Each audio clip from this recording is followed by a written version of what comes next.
Hello everyone, my name is Naomi Miller, my pronouns are she, her, and I'm a sophomore at Concord Carlisle High School.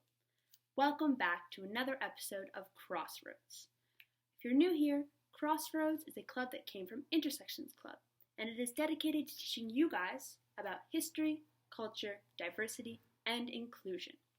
If you didn't know, this month, March, is Women's History Month, so we are starting off the next episode in our series with a book about some amazing women who stood up and changed the world.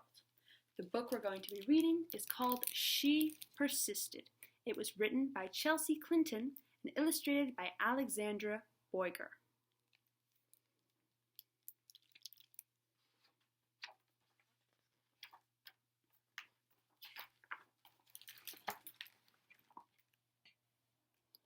Sometimes being a girl isn't easy. At some point, someone will probably tell you no, will tell you to be quiet, and may even tell you your dreams are impossible. Don't listen to them. These 13 American women certainly did not take no for an answer. They persisted. Harriet Tubman was born into slavery, and her story could have ended there. Instead, she persisted, escaping from slavery and becoming the most famous conductor of the Underground Railroad. She risked her life many times to lead countless slaves to freedom, including her family, friends, and strangers. Every person she led to freedom arrived safely. And here she says, "I should fight for my liberty as long as my strength lasted."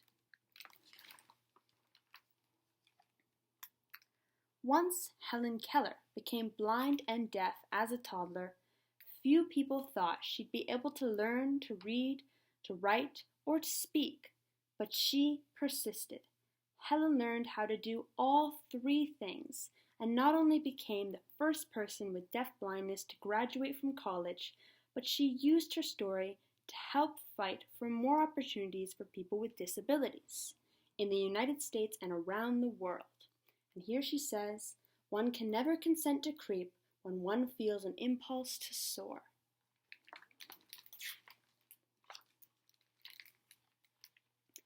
After her family fled poverty and the threat of violence in Ukraine for a new home in New York City, Clara Lemlick got a job working at a garment factory.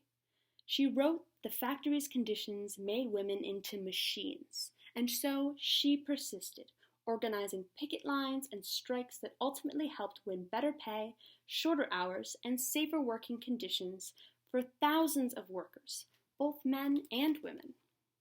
And here she says, "I am one of those who suffers from the abuses described here, and I move that we go on a general strike."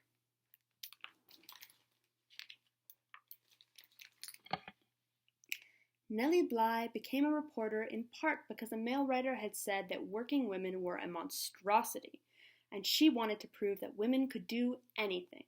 At times, putting her safety at risk, she persisted throughout her career in exposing real monstrosities, pretending to be a sweatshop worker and a patient in a mental hospital to show how badly people were being treated. Here she says, "I have never written a word that did not come from my heart. I never shall."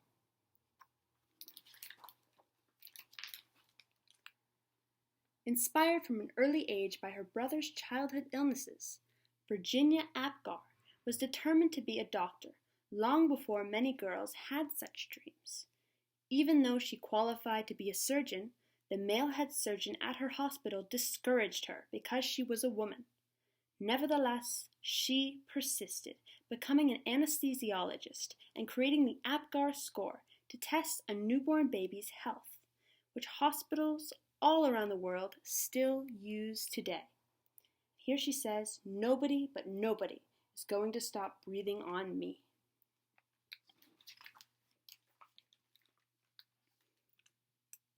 After Maria Tallchief's family moved to California, partly to support Maria's dreams of becoming a dancer, she was teased by students in school for her Native American heritage, and later was encouraged to change her last name to something that sounded Russian, since many professional dancers at the time were from Russia. She persisted, ignoring all the taunting and poor advice, to become the first great American prima ballerina. And here she says, "It never occurred to me to say, it hurts to do that."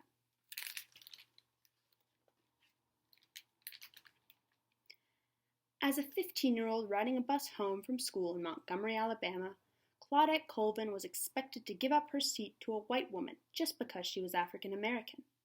In her refusal to get up, she persisted in taking a stand for what's right, helping to inspire Rosa Parks to make the same choice 9 months later, an act many point to as starting the modern civil rights movement. And here she says, "I knew then and I know now that when it comes to justice, there is no easy way to get it. You can't sugarcoat it. You have to take a stand and say, this is not right."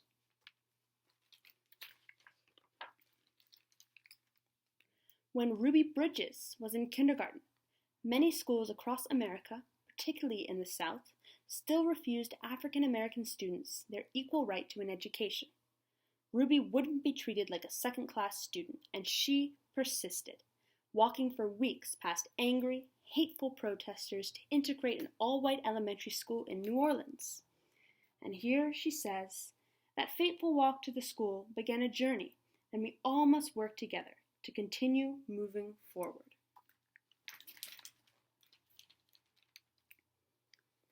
As the first woman to serve as both a U.S. representative and a U.S. senator, Margaret Chase Smith could have let the fact alone be her legacy. Instead, she persisted in championing women's rights and more opportunities for women in the military, standing up for free speech and supporting space exploration. The head of NASA once noted that we wouldn't have put a man on the moon without Margaret. And here she says, "The right way is not always the popular and easy way. Standing for right when it is unpopular is a true test of moral character."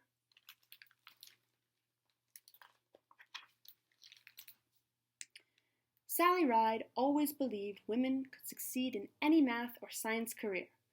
Although not everyone agreed, she persisted, and she became the first American woman in space. But that wasn't enough for Sally. She traveled into space once more, and then created science and engineering programs specifically for girls, so she could help generations of young women achieve their dreams too, both on Earth and in outer space. And here she says, "Young girls need to see role models in whatever careers they may choose, just so they can picture themselves doing those jobs someday. You can't be what you can't see."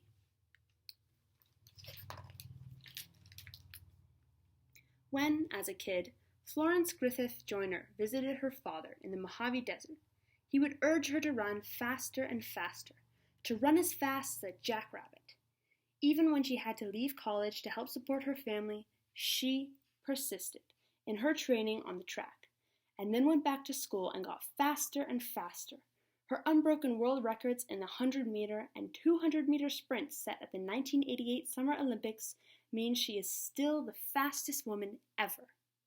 Here she says, "When anyone tells me I can't do anything, I'm just not listening anymore."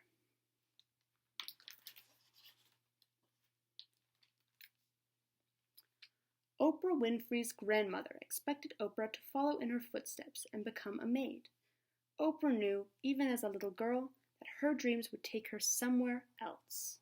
She persisted in turning those dreams into her reality and became a media superstar, working in movies, books, magazines, theater, and most of all, television, where the Oprah Winfrey Show remains the highest-rated talk show of all time.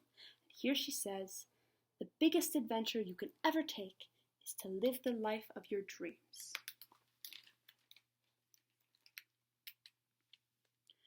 Watching fictional judges on television inspired Sonia Sotomayor to want to be a real-life judge when she grew up. She knew she'd have to speak English as well as she spoke Spanish, study hard in school, and manage her diabetes before she could one day wear a judge's robe with a gavel in hand. She persisted, eventually becoming a Supreme Court justice and the first ever Latina to sit on America's highest court. And here she says, I have never had to face anything that could overwhelm the native optimism and stubborn perseverance I was blessed with. So, if anyone ever tells you no, if anyone ever says your voice isn't important or your dreams are too big, remember these women. They persisted, and so should you. The end. I hope you enjoyed this episode of Crossroads, and I know I had a wonderful time being your reader. If you have any questions or would like to talk about this topic more, drop your comments down below, or visit the CCHS Intersections website that will be in the description of this video. As always, have a wonderful day, keep learning, and happy Women's History Month.